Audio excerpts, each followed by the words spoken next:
Now, once again, Raymond Arroyo. Welcome back to the World Over Live. My next guest is currently an associate professor of law at George Mason University in Virginia. She served as the U.S. or at the U.S. Bishop's Pro-Life Secretariat and is a consultant to the Vatican's Pontifical Council for the Laity. Late last month, she co-authored an open letter to President Obama and Secretary Sebelius and members of Congress protesting the HHS mandate. It has since been signed by over 7,000 women. Hard to say because they keep coming in. Here to tell us about it and to comment on the much ballyhooed war on women is Helen Alvarez. How are you, Helen? It's great to have you back on. Tell me, first of all, where did the idea for this letter come from? Was it a reaction to the first hearing they had on Capitol Hill about religious liberty? Everyone, my peers in the media, were saying, ha-ha, look, all men. Yes. And Planned Parenthood posted a picture of the first all-male panel, ignored the women on the second panel, and all day I kept getting emails from people saying, where are the women? I didn't see you, and where were the other women? And I'm getting angry at the way Planned Parenthood is framing it. So, as all good pro-life efforts start, most at the kitchen table. This one was at the stove. I was making chicken soup for my kids, and I thought, I've got to do a letter. And I sat down at 7. I contacted my neighbor, who's a really brilliant religious freedom lawyer, Kim Daniels, and I said, if I draft something, can we ping it back and forth? Every time I sent it, it came back in 5 seconds. We had it out by the next morning to a couple of dozen women from each of us. We were at 750 by the weekend and 2,000 by the end of the week. And this is strictly women to women saying two things. One, we support religious freedom. And number two, to put it nicely, don't you dare speak for all women, administration. You don't. You simply don't. And we now have the more than anecdotal evidence that they simply cannot. Yeah. And we're going to put a picture up. There was a second hearing in the House Judiciary, and it was Bishop Lori, accompanied by 3 women. No one saw this because it wasn't covered anywhere. It simply wasn't covered. Why? It violated the narrative that had already been set by Ms. Fluck and this other hearing. Tell me about this. We're going to play a little bite from Sandra Fluck, who is a Georgetown law student and an activist, we should say, both in New York as well as here. What did you make of all this? The optics, the theatrics of... Right. I'm well familiar with the optics of these kinds of panels. You have experts and you have victims. But they didn't want any experts because really the religious freedom legal case on this is pretty clearly going to go in favor of Ave Maria and the other plaintiffs. So they needed strictly the narrative that this was women versus male clerics. They put up this Georgetown law student, and of course there's several problems with this. Number one, she's getting student health insurance. This mandate doesn't even apply to that. It's only to employer-employee.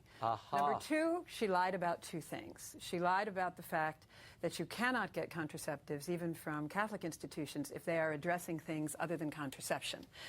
She also lied about the alleged cost of contraception. Right, because she put forward a story that there was a friend of hers who had a cyst, and if she didn't get this birth control, the cyst would grow, and indeed it did, to a tennis-sized It is a lie. Tumor. Whether that friend exists, we'll never know, but what we do know for sure is under the Humanae Vitae itself, language right out of that document, as well as the ethical and religious directives, it would be permissible to give the kinds of hormones that are in contraception for that kind of problem.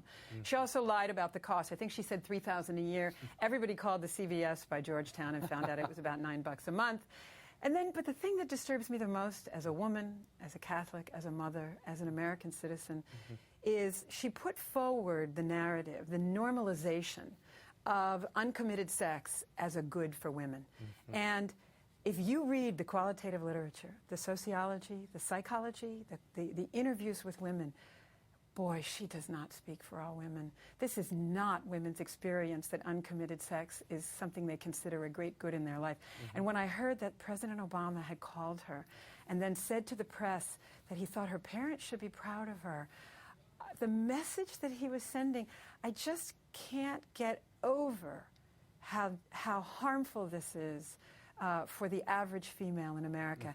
And the data, both qualitative and quantitative, is there to prove it. Yeah, and I want to talk about some of that data in a moment. We got tons of emails, and on my Facebook page, it lit up the day that the president called Ms. Fluck all because Rush Limbaugh made a comment about her. Right. What Rush Limbaugh has to do with all this, I don't know. He has nothing to do with religious liberty. He helps the narrative. Responding to him shapes the narrative. They know they don't have a religious freedom case. There is a substantial burden on the practice of religion. They don't have a compelling government interest. I mean, do you realize that for the last decades, right, religious institutions have not been providing birth control, right? And it's shocking, but we wake up in the morning and the sky is not falling. Women are not dying in the streets, contra, to what Nancy Pelosi says. You would leave women to die that we want on the floor. So the idea that somehow there's this new panic that we have to force religious institutions to give free contraception to their employees when they never have, and people, shockingly enough, have been getting their contraception. And living. And living to tell the tale. Let's go. This is Sandra Fluck. This is her testimony, which we'll talk about in a moment. Helen, I want you to react to this. Here's a little bit of that testimony. I attend a Jesuit law school that does not provide contraceptive coverage in its student health plan. And just as we students have faced financial, emotional, and medical burdens as a result, employees at religiously affiliated hospitals and institutions and universities across the country have suffered similar burdens. Burdens. Right. The burden of not having to pay for, I don't know, somewhere, let's say, between $9 and $15 a month for contraception because you have individually chosen to do something at an institution that has announced before you got there that it does not agree with. Yeah. It is a misuse of the language of human rights to the point of distorting it out of all recognition. When I think that in the United States, when we talk about civil rights and human rights, we used to talk about things like voting rights, equal housing, equal job opportunities. Free birth control, it just doesn't fit. Recreational drugs. Yes. It just doesn't fit. Not to mention, by the way, that if the administration's rationale for this is really, if they really mean it, if an unintended pregnancy is a disease that has to be eradicated, prevented, then their rationale for this, both sterilization, contraception, and these early abortifacient drugs, will now cover all abortions. The rationale for this is the perfect rationale to require all plans to cover abortion. And they are not backing off from the idea that an unintended pregnancy absolutely needs medical attention. And they're saying this is a health crisis. Right. That it's been described as a health crisis. In what way does the pill, a contraceptive pill or an abortifacient pill, prevent a health crisis? Doesn't it really cause a health crisis by giving these young women a sense of invincibility or protection? Okay. When you're hitting my favorite let's talk topic on this. There's two things. Number one, there is a reason why on, in fact, progressive talk radio around the United States, you hear advertisements for women to join class action suits against the pill. There is a reason why every day in my inbox, there is a company that collects plaintiffs for class action suits and seeks lawyers. They were seeking one this morning regarding blood clots and the pill. It is the case that they have health risks of their own. Number two, the law and economics literature, the law and sociology literature on this is really, really clear. When government pushes contraception on a large scale into the population, you always get a phenomenon called risk compensation, right? More people die of speeding when the seatbelt laws go into effect. More people die jumping out of planes when parachutes are invented, as it turns out. It is really not, there's no data on the other side of the fact that when contraception was made widespread by the government, more people entered into sexual relationships without commitment. They thought the risk was lower. Sex became, for women, the price of having a relationship. More women are involved in more absolutely sad, uncommitted sexual relationships. There are now more abortions, more out-of-wedlock births, and more unintended pregnancies since the government started these programs than before it. And if the government has data to show otherwise, show me. I read their Institute of Medicine report on which this mandate is based. It's not in there. There's nothing there other than a couple of Alan Guttmacher studies, Planned Parenthood's old affiliate.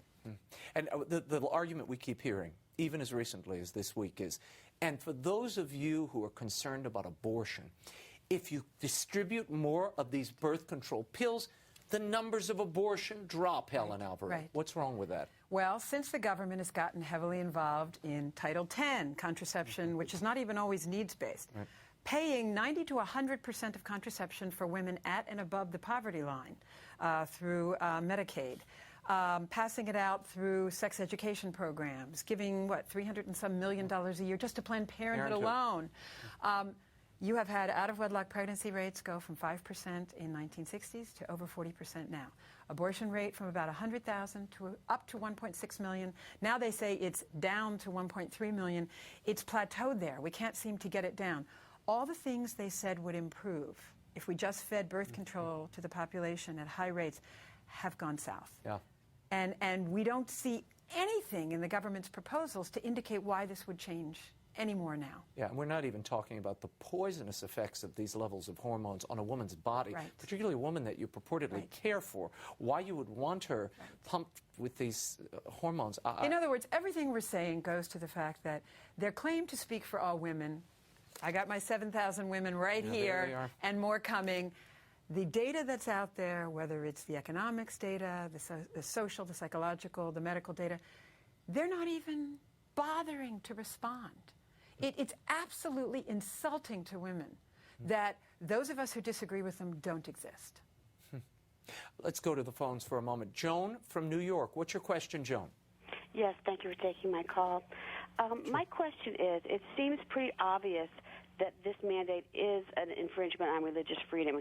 And I was wondering, is there a possibility that it could go through in our courts the way they are today? Wouldn't this be a blatant violation that would be shot down pretty much immediately? And if so, why is the Obama administration pushing it so fiercely? And I will hang up and listen for your response. We'll go to our constitutional That's expert. a great question. There are two grounds on which they're seeking to have it struck down as a violation of religious liberty, and I think it could win both. One is go directly to the Free Exercise Clause and claim that this is not a neutral law of general applicability that does not require a religious exemption. There's nothing neutral or general applicability about it. There are hundreds of thousands, I think millions of people who are currently exempt from the health care law because the government has granted these, but not us. Unions, McDonald's, and that is not a others. Neutral granting of exemptions. Plus, the government has to demonstrate that it has a rational relationship to a state interest here. Most people are already getting their contraception through their health care plans. The poor are getting it through Medicaid, but through Title X. Title X is basically a guarantor for birth control. Pretty much. So it's very... The idea that there is a state interest that isn't fulfilled is really, I don't think they're going to be able to make that case. Even under the Religious Freedom Restoration Act, which is the statutory approach to a religious freedom case, we have to show a substantial burden on our practice of religion. I think President Toohey was very good about describing that. We are literally going to have to turn into institutions that buy insurance. We pay for that insurance to cover things that violate thousands of years of our religious tradition. The government has to show a compelling state interest. It can't. The sky has not been falling in the last several decades while we haven't been providing this. 12 senators today wrote to Speaker Boehner to tell him, abandon the promise that you made to bring legislation similar to the Blunt Amendment that would have inserted conscience clause protections across the board, across the federal government, but particularly in regard to the health care plan. Break your promise to bring a piece of legislation like that to the floor, which would turn the clock back on women's access to health care. 12 female senators signed that letter. More you optics. would say what? We have had those conscience protections in law already for the last many decades. And by the way, Richard Dorflinger at the Bishops' Conference has been putting out some fabulous material showing that in Hillary Clinton's proposed health care plan in the early 90s, in a law signed by President Clinton and supported, by the way, by senators like Barbara Mikulski, who's undoubtedly on that letter, have already provided this kind of protection in health care across moral and religious beliefs. Ted Kennedy signed on to it. Patrick Moynihan signed on to it, et cetera. They are creating a crisis mentality in reaction to this new mandate, but actually what we're asking for is the law as it was prior to just a few months ago. Last week, last week before they formalized these rules. What would you say to Sister Carol Keehan? Sister Carol Keehan is head of the Catholic Health Association. She's saying, this accommodation is fine. This spares our religious sensibilities. The accommodation, having the insurance company pay for the contraceptives and not us directly, fine.